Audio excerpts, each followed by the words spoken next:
Jesus era realmente Deus? O que é que as Escrituras relatam acerca da divindade de Jesus? Será que aquilo tudo que ele o fez sendo Deus? É isso que nós vamos ver hoje. Vem comigo, vamos juntos por dentro do texto.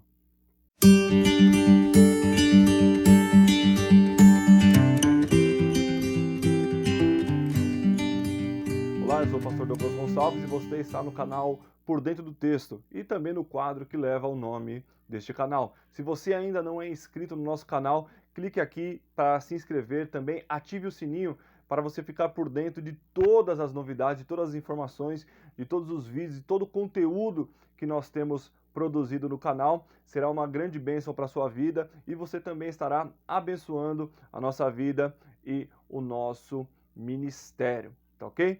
Meus irmãos, hoje eu quero tratar com vocês, o ano passado surgiu um debate recente acerca da divindade de Jesus, né?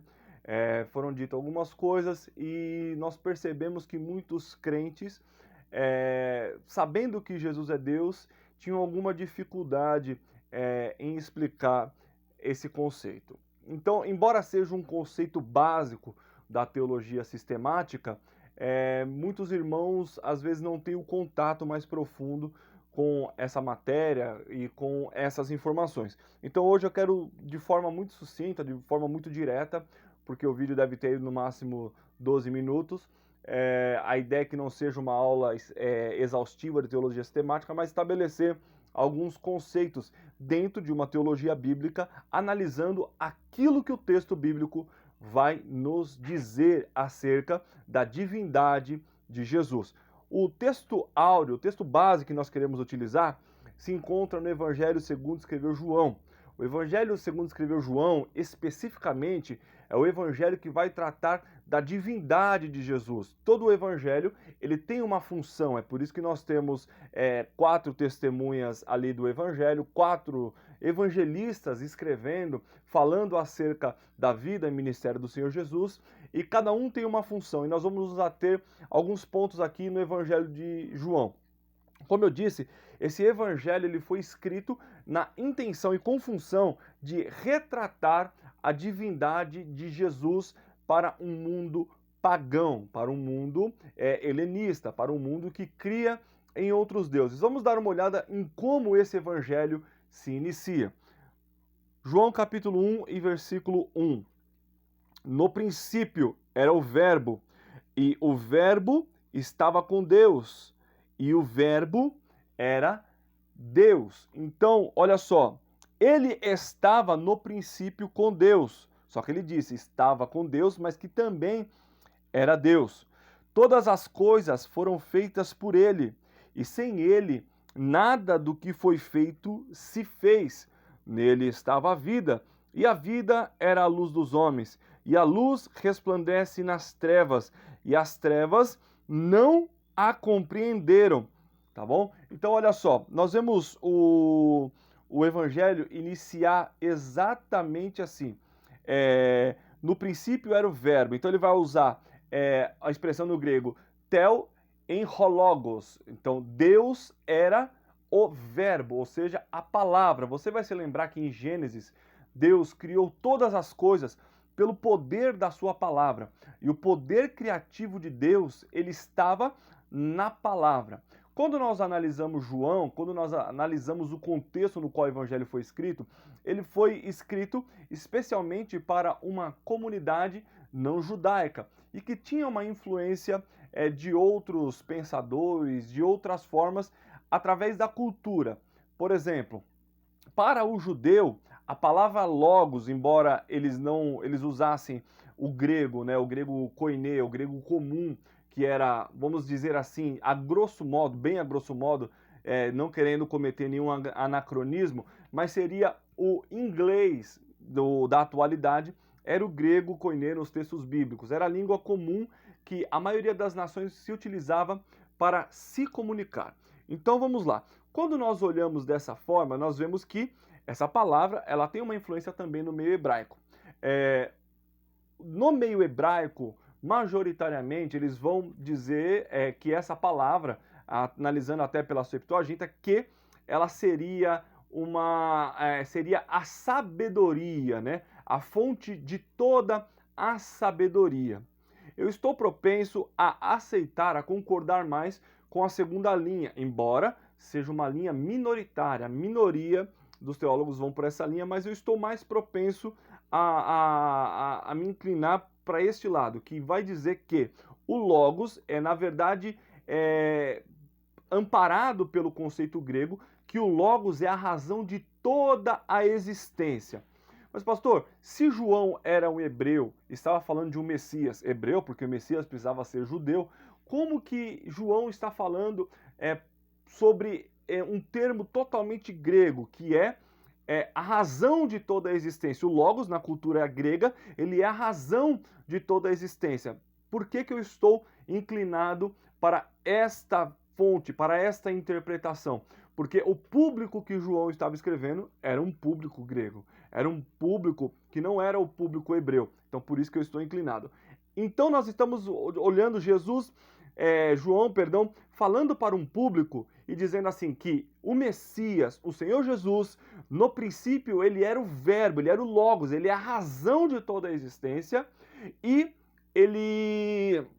essa razão de toda a existência criou todas as coisas pelo poder da sua palavra. Então, João está dizendo que Jesus, ele é Deus, ele era Deus desde o princípio de todas as coisas. E ele vai dizer aqui, todas as coisas foram feitas por ele, e sem ele, nada do que foi feito se fez.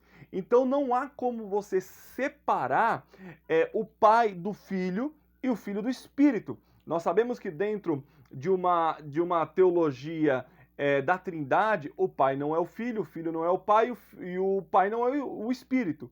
Então nós sabemos que, mas os três são pessoas distintas, mas uma única essência e um único Deus. Então quando nós olhamos para essa questão, nós precisamos entender que João está relatando desde já que Jesus, ele é Deus, porque não há possibilidade de um Messias não ser Deus, porque o sacrifício, ele precisava ser perfeito, expiatório, satisfatório, e só há um que é justo desde a eternidade, que é o Senhor. Então aquele que precisava carregar todas as nossas transgressões, ele precisava ser plenamente justo, e somente o Senhor, ele é plenamente justo. Então vamos dar uma olhada aqui para corroborar com esse texto. Olha o que a palavra do Senhor nos diz lá em Colossenses capítulo 1, a partir do versículo 14. Diz assim a palavra do Senhor: em quem temos a redenção pelo seu sangue, a saber, a remissão dos pecados, o qual é a imagem do Deus invisível, o primogênito de toda a criação, porque nele foram criadas todas as coisas que há nos céus e na terra, visíveis e invisíveis, sejam tronos, sejam dominações, sejam principados, sejam potestades. Tudo foi criado por ele e para ele. E ele é antes de todas as coisas, e todas as coisas subsistem por ele. Então vamos lá, nós estamos aqui observando isso. Tudo foi feito pelo Senhor. E ambos os textos estão dizendo, João vai dizer que ele era Deus, e você vê aqui Paulo aos Colossenses dizendo que ele é a imagem do Deus invisível. Quando você diz que Jesus não é Deus, você precisa desconsiderar todo o Novo Testamento, ou todo o Segundo Testamento, porque já tem alguns teólogos que falam a respeito de Primeiro Testamento e Segundo Testamento, porque o segundo é o cumprimento do primeiro. Então, olha só, então é necessário que nós creiamos, para crer em Jesus como Messias, nós precisamos crer no Novo Testamento. E para crer nisso, nós precisamos crer que Jesus é Deus. Repare que quando Filipe, ele vai até Jesus e fala, Senhor, mostra-nos o Pai. Jesus olha para ele e fala, Filipe, você está comigo há tanto tempo e ainda não entendeu que o Pai e eu somos um? Então, todo o Novo Testamento, ele vai atestar para a divindade de Jesus. Não é possível crer em Jesus como o Messias se você não crer nele como Deus. Isso não está separado. Isso é uma coisa que não se separa. A messianidade e a divindade do Senhor Jesus. Repara uma coisa, Jesus disse assim, quando ele expulsou os vendilhões do templo. Tem um vídeo ali, tem um outro vídeo aqui no canal falando sobre a purificação do templo. Tá aqui no card na descrição, você pode também assistir depois. Então, quando Jesus expulsa os vendilhões do templo, os fariseus perguntam assim, que sinal você nos dá para que faça essas coisas? Jesus fala, destruí esse templo e em 3 dias eu erguirei outro no lugar. Então, olha só, ali está falando exatamente do seu corpo, porque os discípulos vão dizer que eles entenderam isso depois da ressurreição, no próprio Evangelho de João. Porque Jesus é o centro, ele é o templo, ele é o centro de toda adoração, ele é a ponte para Deus, ele é o caminho até o Senhor. Para finalizar, quando nós olhamos o chamado de Natanael, que Filipe diz que encontrou o Messias, e você conhece todo o diálogo, nós vemos Jesus olhar para Natanael e fazer uma alusão a Gênesis, quando Jacó estava fugindo de seu irmão Esaú, chegou até um lugar, encostou a sua cabeça sobre uma rocha e viu uma escada ligada no céu e na terra, provavelmente um zigurate. E ele via anjo subindo e anjo descendo. E essa expressão, Jacó vai dizer assim, este lugar não é outro lugar senão Betel, que significa casa de Deus. E você vê depois Filipe falar para Natanael, depois de revelar alguns aspectos da vida de Natanael, Jesus olhar e dizer assim, se você vier após mim, eu ligarei uma escada, você verá uma escada ligada sobre o Filho do Homem até o céu, e os anjos subindo e os anjos descendo, dizendo que Jesus, ele é um templo, ele é o centro da adoração, ele é Deus conosco, ele é Deus caminhando no nosso meio. Apocalipse também vai dizer que na Nova Jerusalém não haverá mais templo, porque o Senhor, a sua presença, estará conosco para todo sempre. Então, você, para ser cristão, é necessário crer que Jesus é Deus. Isso não está separado, não é possível separar essa doutrina. Tá bom, pessoal? Era isso que eu queria compartilhar com vocês. Se você curtiu esse vídeo, se você gostou, curte aí, compartilhe nas suas redes sociais. Se ainda não se inscreveu no canal, se inscreve, ativa o sininho, que vai ser uma grande bênção para as nossas vidas. Eu espero que você tenha gostado e até a próxima, se Deus quiser.